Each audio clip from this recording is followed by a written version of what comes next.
Hello everyone, this is Swati Singh. Welcome to Shriji classes. Quick revision में आज हमारा क्वेश्चन है, for an aqueous solution at 25 degree Celsius the Debye Huckel limiting law is given by. Basically हमको केवल डेबाय-हकल limiting law देखना है। Limiting law बोल सकते हैं या लिमिटिंग लॉ इक्वेशन बोल सकते हैं, ठीक है। तो अगर हमें फॉर्मूला पता है तो हम इजिली इस पे देख सकते हैं कि क्या है फॉर्मूला। ठीक है, पहला ये ऑप्शन है, दूसरा ये ऑप्शन है, तीसरा ये है, चौथा ये है। डिफरेंस क्या है हम देख लेते हैं। यहाँ पे ये डिफरेंस है, यहाँ पे ये है, यहाँ पे ये है और ये भी है, यहाँ पे ये है और ये है। तो अगर डे बाय हकल की बात करी जाए तो ये जो लॉ है वो क्यों दिया गया था, एक तरह का डे बाय हकल ने एक मॉडल दिया था कि किस तरह से इलेक्ट्रोस्टैटिक इंटरेक्शन होता है। ठीक है, किसका?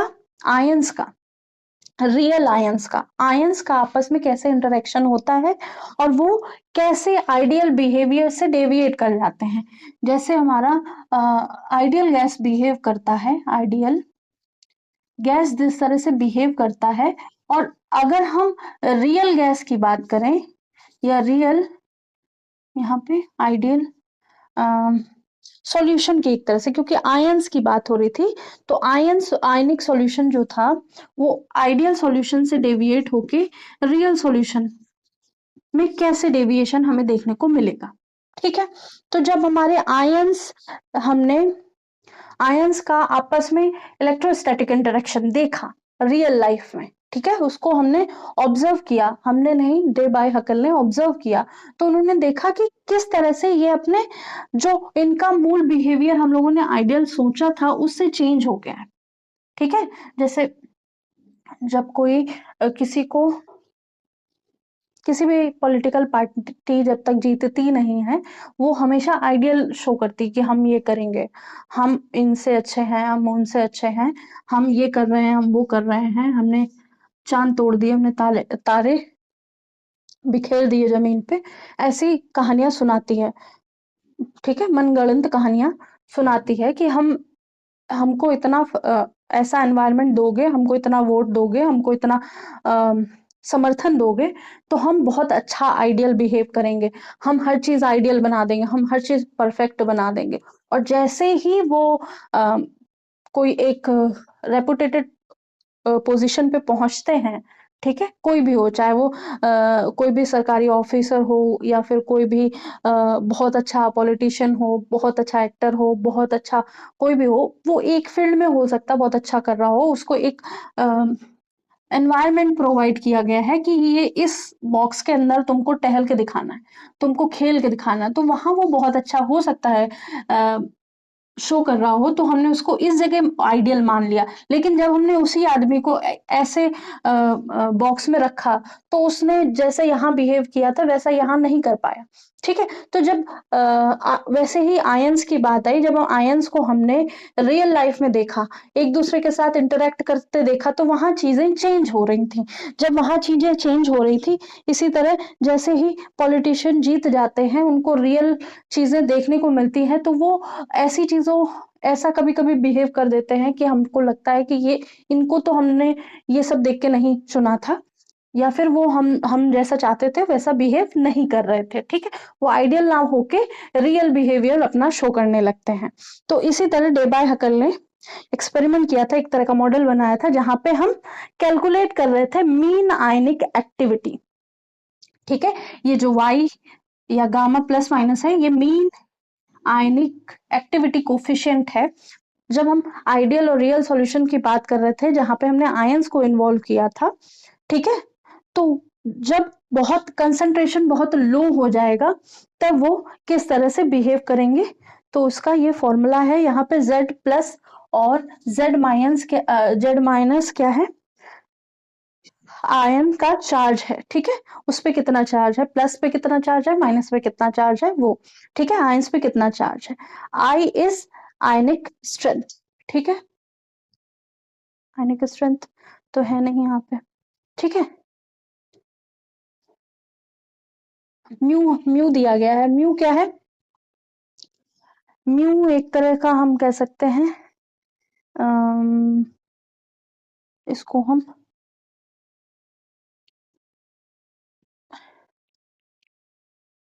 मास जो होता है ना, मास का, अरे क्या, रिड्यूस्ड मास एक तरह से बोल सकते हैं, रिड्यूस्ड मास होता है, ठीक है, जब दो आयंस जिस तरह से बिहेव कर रहे हैं उनका रिड्यूस्ड मास, ठीक है। तो जब हम इसकी बात कर रहे हैं अपने डेबाई-हकल की, तो यहाँ पे जो एक्चुअल फॉर्मूला है वहां पे हमें म्यू की जगह आई भी देखने को मिलेगा, ऐसे आई, ठीक है, म्यू की जगह आई भी देखने को मिलेगा, तो म्यू बोले या आई बोले दोनों क्या है, आयनिक स्ट्रेंथ है, ठीक है। तो यहाँ पे जो हमारा फॉर्मूला होगा वो कौन सा होगा, क्योंकि सब एक जैसे हैं, यहाँ पे तो कोई चेंज है नहीं, केवल माइनस का चेंज है, तो ये गलत है, यहाँ पे ये वाला होगा, रूट भी होना चाहिए, माइनस साइन भी होना चाहिए, ठीक है, तो ये ध्यान रखना है। तो डेबाय-हकल लिमिटिंग लॉ क्या बता रहा था, हम मीन आयनिक एक्टिविटी कोफिशिएंट बताते हैं इस फॉर्मूला में, इस इक्वेशन में मीन आयनिक एक्टिविटी कोफिशिएंट का लॉग होता है -0.509, जितना प्लस आयनिक चार्ज है जितना माइनस आयनिक चार्ज है, साथ में आयनिक स्ट्रेंथ, यहाँ पे रिड्यूस मास भी होता है आयनिक स्ट्रेंथ में, ठीक है। तो आई की जगह म्यू भी दिया जा सकता है, तो ध्यान रखना, इसको नोट कर लीजिए।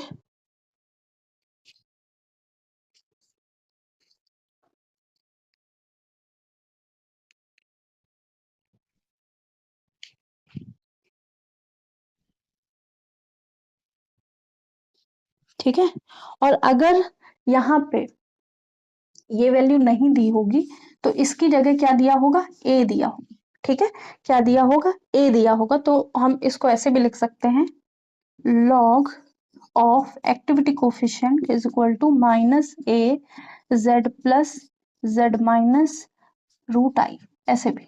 तो a क्या हो जाएगा, a हमारा कांस्टेंट हो जाएगा, a कांस्टेंट हो जाएगा, ये सॉल्वेंट पे बेस्ड है, ये चार्ज है, ये आयनिक स्ट्रेंथ है, ठीक है। और जो ए है सॉल्वेंट की प्रॉपर्टी और टेम्परेचर पे डिपेंड करेगा, ठीक है। तो होप सो ये क्वेश्चन समझ में आया होगा, नेक्स्ट क्वेश्चन करते हैं।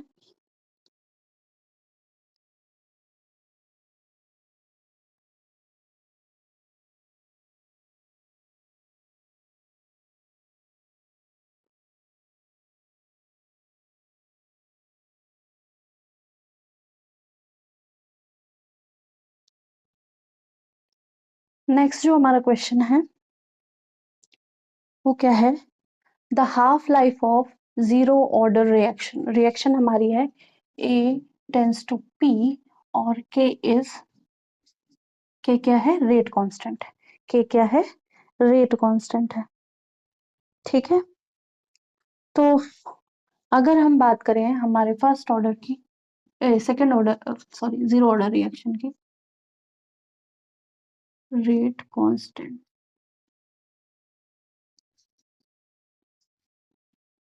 तो इसकी जो इंटीग्रल इक्वेशन होती है वो हम लोगों ने अभी पढ़ी है, जो केमिकल काइनेटिक्स हम लोग क्लास कर रहे हैं, क्लास 12th की, उसमें हम लोगों ने पढ़ा है, ठीक है। और जो लोग नहीं पढ़े हैं प्लीज क्लास को देखें, बहुत अच्छी क्लासेस हैं, बहुत शॉर्ट में बहुत अच्छी क्लासेस हैं, ठीक है। इंटीग्रेटेड इक्वेशन क्या होती है, x इज इक्वल टू के नॉट टी, ये होती है, ठीक है। अब क्या है, यहाँ पे जब टाइम पे ए से पी बन रहा था, टी इज इक्वल टू 0 था, तो ये इसकी अमाउंट कितनी थी, ए थी, और जैसे ही टाइम बढ़ता गया, T is equal to T half हो गया, तो इसकी ए बाय 2 होगी, ये भी ए बाय 2 होगी, ठीक है, ऐसा हुआ।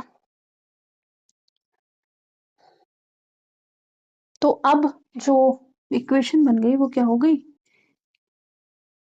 ए बाय 2 इज इक्वल टू के नॉट टी हाफ, ठीक है, टी हाफ टाइम हो गया ना, तो लिख रख दिया, और यहाँ से T half is equal to कितना आ गया, T half is equal to